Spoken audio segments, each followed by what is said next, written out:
Ladies and gentlemen, welcome to another episode of the Writers Mindscape. That's right, no more cold opener because it wasn't working. You just changed your mind on that? Yeah, it was mostly meant to be show that we're crazy. But if you listen to us or listen to me, you know I'm crazy. I'm nuts, but ain't awesome. But All right. But yeah, so this is another episode. We are actually diving into world building. Yes. Finally, where we talked about it. Now we're actually going to help you start. By the way, before we go any further, I'm Tim. I'm Adam.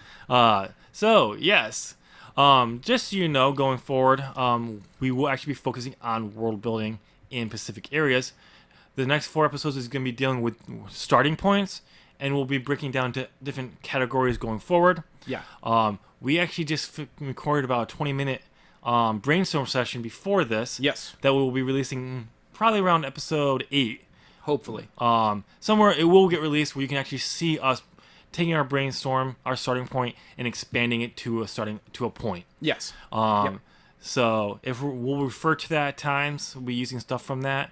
But just know that you will get to hear it all. Yes. Yes, Right. you will. All right. So today we're going with, I already said it, the starting point. Okay. Adam, how do you start building a world? I know for me, I always start with a what if. A classic. I mean, that's how Harry Potter came along. Yeah. I mean, J.K. Rowling said she had this idea. What if a boy found out he was a wizard?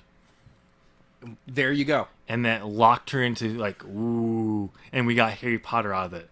That she keeps growing I know. the world, which is great, which just kind of goes to show. But what do you do with your what if? Like, do you do one what if or do you do multiple what ifs? I mean, sometimes it leads to more what ifs. Okay.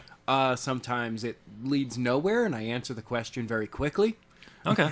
Well, yeah, man, I'm the same way. Like, I generally, because it eats, I've mentioned this before, it eats my, bugs me a lot when I come up with a story idea and then I develop a world around the story. Yeah. I mean, the world is very fleshed out within a lot more than actually ever will probably see in there.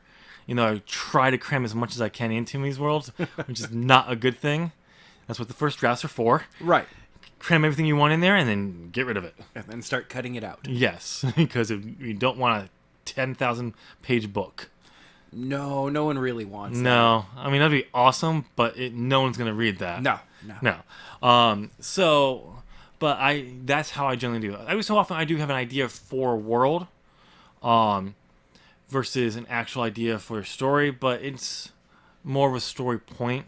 So that's where I kind of start with it. Okay. Most of my things are like that, which is fine. I mean, I just try to make sure I'm not growing the world specifically only limiting to what you're going to see in the story. It's very important to me to make sure my worlds are actually very fleshed out. Yeah. And they feel there's more out there than you may be getting, by throwing in little hints there. You may never see it, but at least you can kind of get that idea. And yeah, I use what ifs all the time. Oh, God. They're some of the best stuff. Oh yeah. I don't think my first novel was a what if. Oh. Because I really kind of just ripped the idea of a story from a book called Shadowmancer, Okay. set in the 1800s, England, spiritual warfare. It said, this needs to happen in a present time. That was my idea. Oh, that's cool. And I went from there. So it wasn't really a what if, but I know my second novel series, when that one failed to develop into an actual series because I didn't know much or how to do it, came from a what if. So yeah, I love what ifs. So you can use the what if system, but the what if question to help you get a starting point. Yeah. But just having an idea, for it. We'll give our idea in a second, where it came from. And it was kind of a what if, but it was awesome based on an image. Right. So it really can be anything you want. I mean, anything. You just have to have a starting point. And a classic example, we've already kind of used J.K. Rowling, but the one I wanted to use is from J.R.R. Tolkien. Okay. All right. The master storyteller of Lord of the Rings, The Hobbit, and the creation of Middle Earth. Adam, you probably have heard this before. You've heard this before I mentioned this, I already talked about what we're going to talk about. Yeah. But before that, did you know that?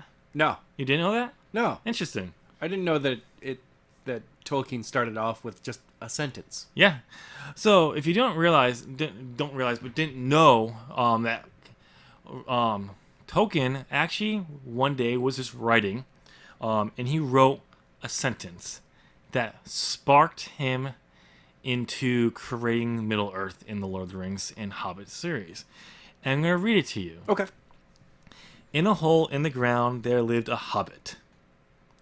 That's it. Then it was just a question of who is this hobbit? Yeah, it was literally he was just writing, and that one sentence he wrote, and he's like, what's a hobbit? It sparked, like, it's a hobbit lives in a hole in the ground, but what is it? Yeah. Is it unintelligible?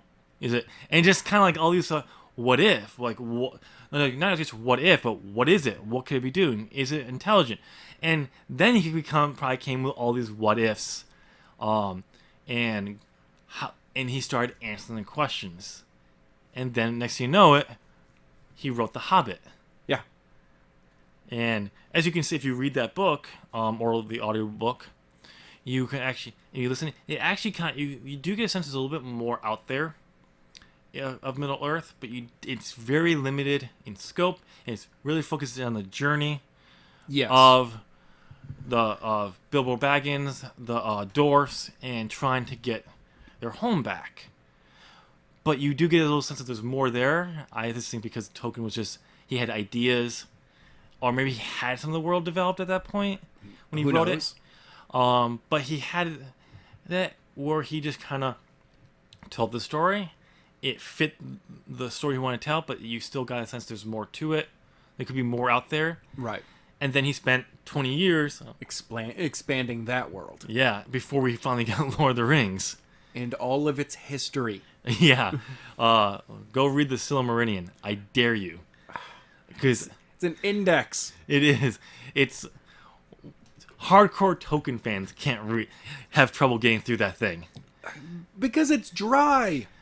Because it's not a story. No. Really. It's very much like reading a history book. Yeah. Which is fine, because if you want the answers and you can read those kind of textbooks. Good for you. My thumbs are going up. Yeah, I mean, but most people can't. No. But the fact that he wrote that, it's kind of cool, though. Yeah. But he's kind of like me. He needed to know everything about his world. How much he actually knew about it when he wrote Lord of the Rings, who knows? I think his son knows, but I don't. Yeah, I don't. I think it was one of those things he kind of expanded over and over. He got to a point where he could do Lord of the Rings, where he knew enough about the world he could tell that story. Yes. But he kept expanding it years on, and all that. But which is kind of cool. I do like the fact that the God figure in his world is only interfilled in the actual world of Middle Earth 3 times. Oh yeah. You know what the last time was? I don't remember what the last one was. Oops. Into the volcano Gollum goes. Oh, just bumped Gollum in? Yeah, it's just kind of like made it so he landed just right where he lost his balance and fell. That was that was the last time he actually interfered. Okay. And that's the 3rd time of all times, apparently. But yeah, so just to kind of give you a recap really quickly, but it really just comes down to where you start. Yes. Whatever your idea is. So we're actually going to talk about our starting point. Yes. I actually starting an idea of where can we do with this? What can be interesting? What can be different than what I'm doing already in some of my other stories? And then I'm like, is it possible to have 2 planets that are together, like share the same atmosphere? No, that can't be possible. So I Googled it. Found a site that had a really cool photo that had like cloud coverage going from one into the other. Yeah. Like, that's awesome. So I said, Adam, this is our starting point. It's like, that's not possible. Yeah, I responded right away. I was just like, on a physical plane, that's not possible. The 2 planets, their own gravitational pulls would pull them into each other. Yeah, and there was something on the site where I got it from that talked about different It was It's weird. a mathematics thing. Mathematic things, and yes, Physics. when you talk about mathematics, it's possible, and there's a point, it's like, let's be honest. Unless everything's perfect, It's never going to happen. yeah. And most likely, these planets would have to actually form that way from the very beginning. Right. To do it, which physics and the study of the universe tells us it's very well possible it's out there somewhere. It's out there somewhere. But it's just gonna be a rarity. Right. It's astronomical that it would actually happen. But again, it's probably out there. I mean, we used to believe binary stars were very small and unlikely, and We found more of them. it turns out that's actually more likely. Yeah. Our star system is actually Is a rarity. slightly more rare. Yeah, having one star, that's not as common out there. Yeah. So, which is kind of cool. But so I said Adam's our starting point. So Adam's like, yeah, this is gonna have to be because of magic. I'm like, does it? It's like, yeah. I'm like, but physics, like, not No. like. I mean, because we do want a world of magic and Right. science, because we both appreciate science. We enjoy science, but we also love the whimsical and fun you can have with magic. Yes. I'm a believer that when you bring magic, you can also have whimsical fun with science as well. Oh yeah. Oh yeah. You just don't go hardcore into it. No. Don't do hard science, because that's where unless you really understand physics really well, you're gonna say something and it's gonna be like someone who understands it better than you is gonna be like, no. Yeah. That's not how that works. No, And no. this is not believable to me now. So, while we too base it somewhat on science, it's fantasy. Oh yeah. It's sci-fantasy, I like to call Yes. it. But yeah. So that's our starting point. We have developed it furthermore. We actually have a reason why these two planets are together. Yes. It's actually in what will happen if this thing happens. Do we want to tell them this, or do we Yeah. want to wait? This is our what if. Yeah, this is our what if. So, besides the starting point of being two planets interlocking together, Yeah. originally it was supposed to be just sharing an atmosphere, but we can actually kind of come together and say, like, no, I actually want them to be able to show cloud cover. Is it always happening? No. No. I don't. Maybe an event will get us that close, because I do kind of like that being to share. Yeah. And also allow for future ideas that we kind of thrown around for stories a little bit more possible, a little bit easier. But we don't want to just start out that way. Right. Right. But you actually solved the solution. Yes. My idea was that there is a elder god that is drawing power from both of the planets. And that's why they're so close together. At first, I'm like, because I'm a very individual person, and like, I want to come up with a solution. Wait, I like that idea. Never mind. Yeah. I'm also very I'm a very collaborative person. I love it. I do like my way and my way only. But again, you have to give and take. But it was actually a really cool idea, because it opened up it solved an issue. Not solved an issue, but it gave solved a problem, but also opened the world to multiple things. Right.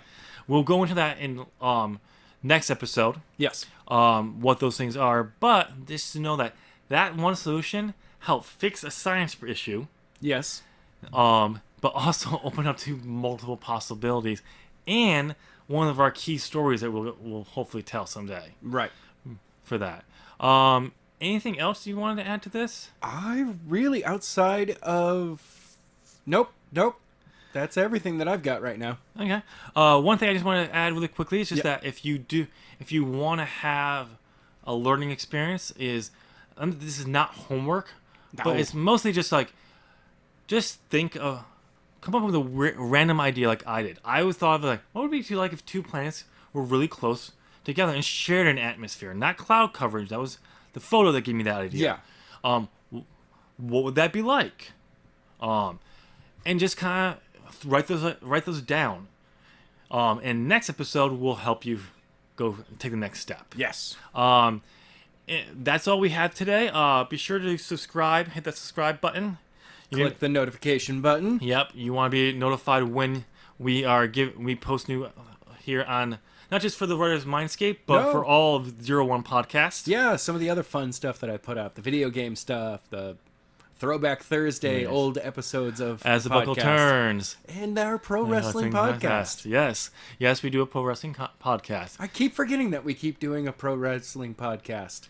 Oh, that's right. Those are the dark days. You know, the dark days. Okay. And comment your thoughts down below. Any suggestions you have for the world building. Yeah. Also, any questions you may have that came to you based on listening to this. We'll be more than happy to respond to those for that. And also, give us a thumbs up. Yeah. Other than that, have a good night. You two have a great weekend. Week. This goes up on Wednesdays. Yeah. Day. Have Have a good hump day. Yes.